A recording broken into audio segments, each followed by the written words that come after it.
J'aime beaucoup les 4 Fantastiques, mais c'est vrai qu'à chaque fois que ça débarque au cinéma, ça fait un petit peu peur. Bonjour à tous, et j'espère que tout le monde va bien. On se retrouve aujourd'hui pour l'un des événements de la journée, la sortie de la bande-annonce du premier trailer des 4 Fantastiques. Vous le savez, ça débarque cet été au cinéma, plus précisément au mois de juillet. Et il y a pas mal d'enjeux là aussi qui vont entourer la sortie du film, notamment essayer de relancer un petit peu ce Marvel Cinematic Universe qui est un petit peu au ralenti en ce moment. Il faut relancer la machine et ça à tous les niveaux, que ce soit en termes de quantité mais aussi en termes de qualité. En termes de quantité, l'an dernier au cinéma, on a eu seulement Deadpool et Wolverine. Et bon, en termes de qualité, on va pas dire qu'on est très bien servi ces dernières années. Du coup, en 2025, on a ces 3 longs métrages qui vont débarquer. Captain America 4, la semaine prochaine. Thunderbolts, qui peut, pourquoi pas, être assez étonnant. Et bien sûr, on va en parler aujourd'hui, les 4 Fantastiques, qui est le projet le plus intriguant, qui semble être aussi le plus ambitieux. En tout cas, voilà, on sent que c'est le projet le plus important, même si je dois vous le confesser, c'est un sujet, mais j'ai un peu peur que ces 3 projets bident tous les 3 au box-office, parce que c'est vrai que les blockbusters ces dernières années, ça marche quand même moins bien. C'est pareil, c'est un sujet aussi sur le Superman, on a déjà parlé du Superman de James Gunn, ça aussi, j'ai un petit peu peur que ça prenne pas plus que ça. Donc voilà, attention à tous ces projets super-héroïques qui semblent quand même assez ambitieux pour certains. Je sais pas si ça va exploser les scores, et du coup, on verra. En tout cas, ce premier trailer, qu'est-ce que ça donne ? Déjà, j'ai presque envie de dire qu'on est plus devant un teaser trailer, là aussi, comme le Superman de James Gunn. Et c'est vrai que pour le moment, on n'apprend pas grand-chose au niveau de l'histoire. Ça ne devrait pas être une origin story. Je pense qu'il y aura peut-être des flashbacks qui parleront de l'acquisition des pouvoirs pour ces héros. Non, là, avec ces premières images, on essaye de nous immerger dans cette ambiance assez originale pour le MCU. Alors, original, oui et non. Du coup, on est ici dans une ambiance années 60, une ambiance rétro-futuriste, et j'avoue que j'ai beaucoup aimé le début du trailer avec ce format à l'ancienne, ce format petite télé cathodique, ce format télé ancienne. Du coup, directement et forcément, je me suis demandé, est-ce qu'on allait garder ce format déjà pour l'intégralité du trailer? C'est pas le cas, mais est-ce que ça allait aussi être comme ça durant le film? Et c'est dommage, parce que je pense que ça aurait vraiment pu donner une identité au long métrage.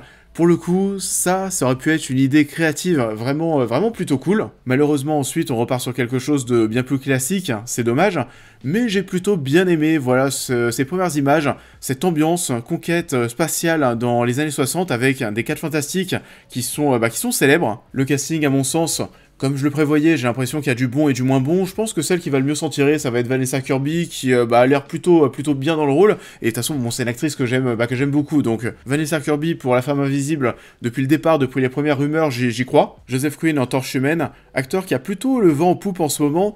On n'apprend pas grand chose pour l'instant sur le personnage, on a simplement l'impression de le voir tester les limites de ses pouvoirs et voir jusqu'où il peut aller en étant en torche humaine. Ebon Moss, un Bachrach qui va interpréter la chose. Alors, au vu des premières images, je pense que c'est la chose, c'est qu'à le dire, c'est la chose qui va le faire plus parler dans ces premières images. Le design de la chose, va certainement interpeller certains. Je ne crois pas que le design va plaire au plus grand nombre. C'est vrai que dans les comics, il peut apparaître souvent comme ça avec ses gros sourcils. Du coup, oui, on est vraiment sur un film qui va plus être comics accurate que réaliste, comme on a déjà eu dans les anciens 4 Fantastiques. Mais je pense que le design, voilà, comme je le disais, il va pas forcément plaire. Et c'est vrai que dans une adaptation live au cinéma, ce design, il fait un petit peu chelou. Et la 3D, alors, même si je sais que le long métrage va sortir dans 6 mois, il y a le temps de retravailler tout ça, etc., le côté 3D, pour l'instant, du personnage se fait beaucoup ressentir. Ok. Donc bon, pour le moment, la chose, c'est pas forcément tip-top, c'est pas très beau. Et Pedro Pascal, et là aussi Pedro Pascal, qu'on nous met partout maintenant, c'est bon, dans Mandalorian, dans The Last of Us, dans Gladiator, Pedro Pascal est partout. Et ça, je vais pas vous mentir, depuis le départ je le dis, Pedro Pascal en Mister Fantastique, pour le moment, j'ai un petit peu de mal à y croire. J'attends vos commentaires pour voir ce que vous en pensez. Mais j'ai un petit peu de mal à le voir dans ce rôle, un peu de mal à le voir dans ce costume. D'ailleurs, Mister Fantastique, c'est le seul acteur, enfin c'est le seul du Quatuor, c'est le seul des 4 Fantastiques dont on ne voit pas du tout les pouvoirs, il me semble, dans le trailer. Il y a des bonnes choses du coup autour de ce casting, mais aussi des choix qui semblent être un petit peu plus discutables que d'autres. On verra ce que ça donne lorsque le film va sortir, et on a aussi bien sûr à la fin un teasing de Galactus, qui, voilà, j'ai vu des gens déjà commencer à en parler sur les réseaux, comme quoi il était trop petit, etc. Galactus peut changer de taille, ça aussi on verra avec le film. En tout cas, Galactus est clairement mis en avant ici. Donc on est face à un premier trailer et des premières images qui semblent pour le moment plutôt convaincantes. Pour le coup, encore une fois, c'est vrai que je suis très déçu de ne pas avoir vu le format télé années 60 conservé jusqu'au bout. Ça, pour le coup, je pense que ça aurait été vraiment quelque chose de super cool. Ça m'aurait presque rappelé, vous savez, le moment où WandaVision a débarqué et on s'est dit, waouh, Disney, Marvel Studios et Disney ont encore quelques idées créatives qui sont plutôt bien senties. On aurait pu limite avoir l'assurance dès aujourd'hui qu'on n'allait pas se retrouver devant quelque chose de banal. Voilà, dites-moi ce que vous pensez de tout ça en commentaire. C'est en tout cas le film qui va faire concurrence au Superman de James Gunn, parce que les deux films vont sortir à quelques semaines, 2 semaines d'écart.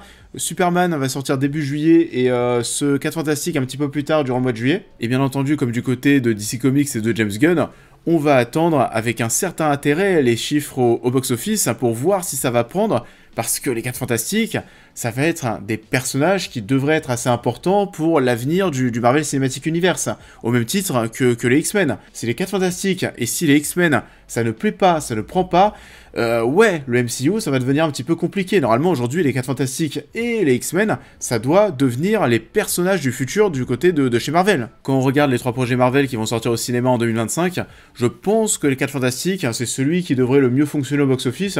Voilà, ce qui est aussi un peu triste de voir que le Captain America d'Anthony Mackie, j'ai pas l'impression qu'il y a plus de hype que ça pour le film. Je pense pas que ça sera un gros succès, et du coup pour un film Captain America c'est assez triste, c'est vrai. À voir du coup ce que va donner cette nouvelle génération qui va plus que prendre le pouvoir après cette saga du multiverse, qui depuis le départ est peut-être une fausse bonne idée. En plus de ça, on a Jonathan Majors en Kang qui a vraiment ruiné son personnage, et bon par la même occasion tout cet arc du multiverse de Marvel, on a dû rappeler Robert Downey Jr. on essaye de sauver les meubles comme on peut pour essayer d'aller au bout et faire quelque chose de passable, de potable, mais encore une fois on sent que les 4 Fantastiques et les X-Men c'est les projets importants pour le MCU à l'avenir. Donc voilà, j'ai assez hâte de voir ce que ça va donner, et assez hâte de me plonger dans cet univers des années 60 avec les 4 Fantastiques. On verra ce que ça donne, on en parlera cet été.